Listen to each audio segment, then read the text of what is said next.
As we walked up to the house, a small shack really, we found the front room full of neighbors and relatives. And someone met us at the door saying how sad it all was. How sad it was that old Mr. Sweet Little was, for Little was his family name, although we mostly ignored it, was about to kick the bucket. My parents were advised not to take my brother and me into the death room, seeing as we were so young and all.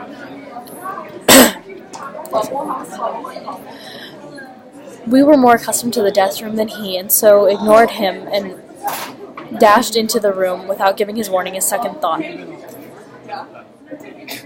I was almost in tears, for these deaths upset me fearfully, and the thought of how much depended on me and my brother, who was such a ham most of the time, made me very nervous. The doctor was bending over the bed and turned back and said to my family, for what must have been the 10th time in the history of my family, that, alas, old Mr. Sweet Little was dying, and that the children should not see the face of implacable death. I didn't know what implacable was, but whatever it was, Mr. Sweet was not. And my father pushed him rather abruptly to the side and said loudly, for he was talking to Mr. Sweet, "To hell with dying, man. These children want Mr. Sweet." And that was my cue to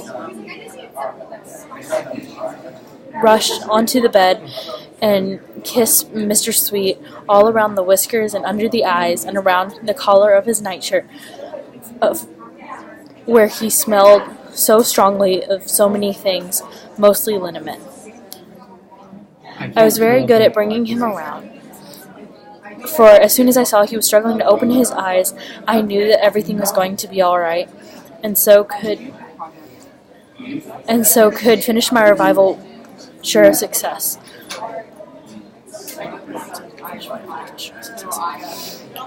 As soon as his eyes were open, he began to smile, and that way I knew I had surely won.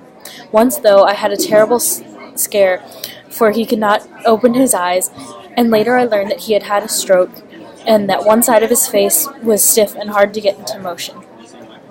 When he began to smile, I could tickle him in earnest, because I was sure that nothing would get in the way of his laughter, although once he began to cough so hard that he almost knocked me off his stomach. But that was when I was very small, little more than a baby, and my bushy hair had gotten in his nose.